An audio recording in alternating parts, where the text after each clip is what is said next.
everybody. My name is Brian Kelley, and welcome back to Talk of the Town. We have another great show for you. I'm losing my voice. We just finished Quincy Choral rehearsal, and that's what I want to talk to you about today. Today, our special guest is Joshua Rohde, the director and the king of music. I don't know about that. Welcome to Talk of the Town. Thank you very much. Thanks for having me, Brian. So Joshua, this is, how many years have you been with Quincy Choral? This will be my third year. So this is his third year, and we've been excited to have him with us. He's just done a fabulous job. So I'm also in the Quincy Choral, and I'm also doing the interview. So I'm biased, folks, but that's okay. But Joshua, I just wanted to get the word out to the community about Joshua and his leadership here. I'm going to play some clips of our rehearsal, and I think people need to know more about Quincy Choral, because some of you may be sitting at home thinking, you know, on Monday nights I don't have anything to do. Matter of fact, right now we're in a hidden bunker in East Milton. Actually, it's the East Congregational Church, and we had to come to this little room here to videotape this, to have some quiet, because everyone's just going home now. So Joshua, you came to us 3 years ago. Tell the people a little bit about your background, because there's some musical people out there that background is important. Sure, absolutely. So I was raised in Minnesota, southeast Minnesota, Rochester. I grew up, both my parents were musical, but just amateur musicians involved in the church and the community. And as I grew up, I went through private lessons, and I played cello primarily. And I trained as a cellist, loved the cello more than anything else. And when I went to the University of Minnesota for my undergraduate, I got a double degree. I got a civil engineering degree and a cello performance degree. And at the moment, at that time, I was anticipating going into engineering. I loved engineering. I enjoyed the work. It was a great opportunity, had a good education. But as I was doing my cello at the same time, I joked, but it was very true, that my cello playing paid for my engineering degree. I started playing competitions, and I started being very successful, winning prizes, winning scholarships, and one thing turned into the next. And before I knew it, I was thinking, I can't stop. I can't turn this down. The money was too good. The money was too good, yeah. When do people say that in music? Never. Right. No, but I really enjoyed it. And from that experience, and as I sort of grew throughout my entire career and life up to that point, I knew I just wanted to be involved in music in any way and shape that I could. And so I had a really, really fantastic experience and education playing the cello, which I still do today, and I play professionally all throughout Boston and Worcester and the surrounding area. But leaving my undergraduate, I knew I wanted to get more involved in choral music and vocal music, since the voice is able to do something an instrument can't do, and that's add text. And it's another layer of music that really resonates with me. When you're able to add poetry, add text, it just adds a level of emotion and meaning and poignancy to that music that can be there when you're just playing an instrument like a trumpet or a piano, but it's not always directly there. So I came out to Boston University for my master's in choral conducting and worked in Boston for a while. I was then recruited and went over to England to study with Simon Halsey. And you all know him, right, folks? For those of you who don't know Simon Halsey, I don't blame you. But for us nerds at home here, he is one of the best, if not the best, most renowned choral conductor in all of Europe. No way. He is. Really? You heard of the Berlin Philharmonic? Yeah, oh, sure. Yeah. He conducts the choir that sings with them. Wow. The London Symphony Orchestra, that's his choir. The City of Birmingham Symphony Orchestra, Andres Nelson's, who now conducts the Boston Symphony Orchestra, got his start with Simon Halsey. And he works in Barcelona. He flies all around the world, regularly does projects in New York and with the Lincoln Center. Is he going to be a special guest of QCS one time? Yeah, hopefully so, right? If we can book him. Okay. So I went and I had an incredible opportunity to work with this gentleman for a year. And he taught me more in 1 year than I'll probably ever learn in my entire life, which was amazing. But I didn't want to live in England forever, so I came back to Boston, finished, got a doctorate, and started my work in the area. At which point, I've been working in Boston and the surrounding area for the last 5 or 6 years, and I'm currently the music director of the Quincy Choral Society, and I work at WPI, Worcester Polytechnic, where I'm the director of choral activities there, and I conduct all 4 of their choirs. So Nice. yeah. So I've been in the area. I've doing work at Boston University and Harvard with the Boston Children's Chorus and a variety of organizations, and happy to be here and doing what I do.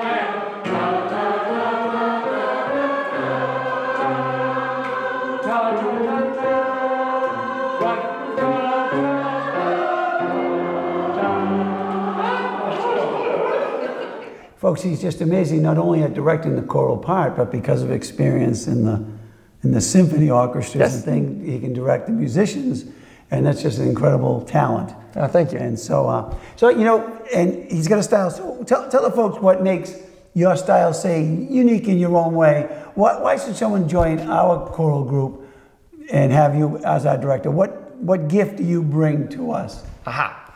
Well, Or gifts? Well, what I hope to do, you can tell me if this ever happens. Put it this way, if I didn't think you had the gifts, we wouldn't be doing this. Fair enough, I appreciate it. What I plan to do, and what I try and do with the Quincy Choral Society, is take the group, which involves every shape and style of musician and level and abilities, and I try and bring everyone together and elevate the level of music making to the highest possible.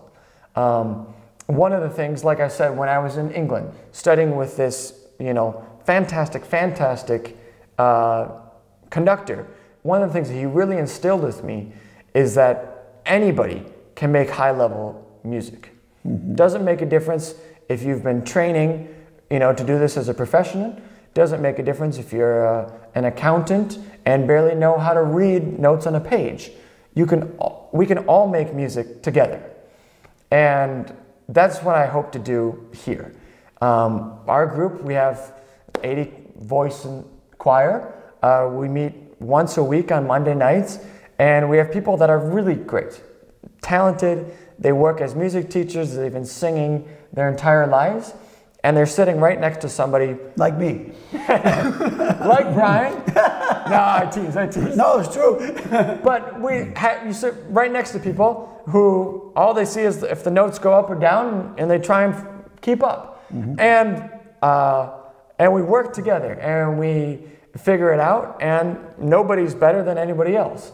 And one of the things that's so moving and powerful about a choir is that we do it together.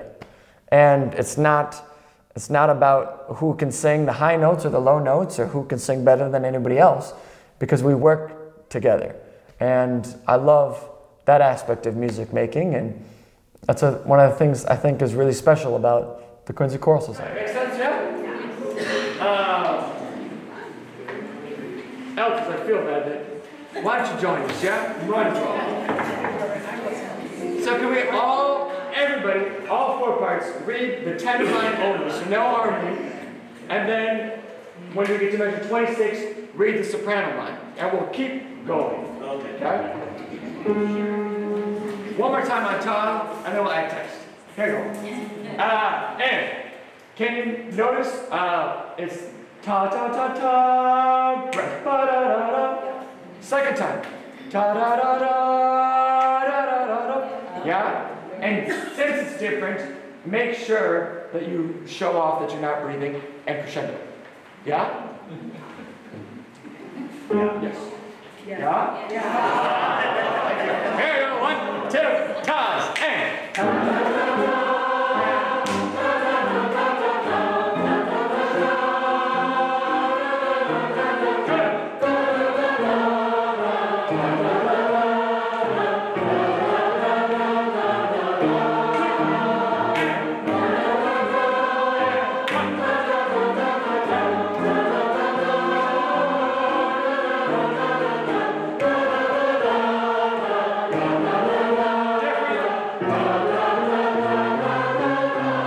You did when you started, you told people that they didn't have to qualify or do an audition. An audition.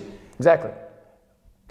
It's a good thing I didn't have to audition. I think I got in. They did auditions when I joined, but the bass section was really thin, so everyone else had to audition except the basses. So I'm a bass. They said, "What are you saying? Which one doesn't have to audition? Basses." That's what I am. You lucked out. I like that, but so. I like that about you. I like that aspect of it. Does that worry you that you don't have to? Not at all. Not at all. Not at all. I mean, I've been directing choirs for years now, and I have worked with choirs that are audition-based and choirs that are not, and I don't differentiate between the two. I think. Do you notice much of a difference? You do. Maybe do the first few rehearsals, but if you're smart about how you run your rehearsals, you can all get to the same end point. So, if you were to play a Quincy Choral Society concert up against another audition concert, I would be surprised if you'd be able to tell which group was auditioned and which group was not. That's the goal. I did notice something about you, and when you keep it light and fun, but we move right along. Yep. But you also, I don't recall ever hearing criticism from you. Is that something you learned by a particular professor at one time, Mr. Halsey or something? Is that something where did you get that style? Because I was watching the Patriots when they lost to the Jaguars this weekend, and on the sideline there was a little yelling going on. Oh, for sure. And I'm saying to myself, does that really motivate people? Now, I don't know, but I've noticed you don't have that particular style. Sure. I would say that, well, yes, Mr. Halsey, he's always a very positive guy, but I would say that's all of the people that I look up to in my life. My mentors, my parents, people from my church and my community. Without a doubt, a smile goes a lot farther than, a critique. Right. So, and I think, here at the Quincy Choral Society, we're singing this music and we're here Monday nights because we want to have fun, because we enjoy the music, not because, we're looking to get, pounded into the dirt. So. Good point. Yeah. So tell the folks what we got, what we're working on right now, and if you're seeing this, pretty early in the fall, that you might be able to come over, and sure. if you see this later than that online or something, we usually start early September and early January. So both those times are a time that you can come on board and learn the music. Tell the folks about what we're doing at Christmas this year. Absolutely. So right now in September, we've just started our holiday rep music. So we have a concert in December that features primarily music by Norwegian composers. And they're living Norwegian composers, which is something that I think it's better because the dead ones aren't really available. Yeah, exactly. Right. I'm Norwegian, and I know there's not very many of them. There's Grieg. That's about it. But we've got these two great Norwegian composers who are just writing gorgeous, gorgeous choral music right now. And some of their best music is set for the holidays. So our big piece is by Kim André Arnesen, and he wrote a 7-movement Magnificat, which is the Song of Mary. And it features choir, strings, piano, and organ. And it's a piece, if you look it up and listen to it online, you just feel like you're sort of floating through snow the whole time. And this is sort of our backbone for our holiday program. And then in between the 7 different movements, I've layered a bunch of other carols, some traditional things, some religious music and some not. Some secular, some things that relate to the Jewish holidays, some that just talk about, you know, the snow and the 12 days of Christmas. And we've woven sort of an hour-and-a-half program that I hope will seamlessly sort of bring together a variety of holiday themes. You know, things both beautiful and joyful, but also sad and cold, you know, and pull it into a narrative for our program. Wow. And an emotional roller coaster. An emotional roller coaster. Man, so, man. And I think it's going to be a gorgeous and wonderful, fun program. And anybody that sees this, I'd love it if you come join us. Are there any age limits? No age limits. Come any Monday in September.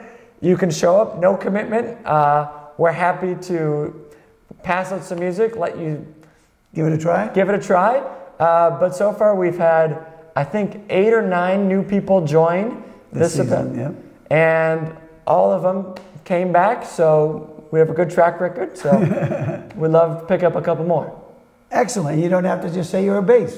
Exactly. We take anybody. That would be baseless. Yeah, exactly.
Guys, not bad for day one, yeah? Josh, I'm speaking with Joshua Rohde, director of the Quincy Choral Society, and we're excited for you to come on board. And if you're watching the show and you want to tell your friends about it, you know someone that loves music, they may not feel they're the best singer in the world. That's okay. We're going to improve them. We're going to step up their game, and they're going to have fun doing it, and they're going to feel better about themselves. Okay. And thank you again for being on Talk of the Town. Thank you, Brian. And I'll see you next Monday. See you Monday. If you show up. Yeah, exactly. You too. Okay. Folks, thanks for watching Talk of the Town, and we'll see you again soon.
Thank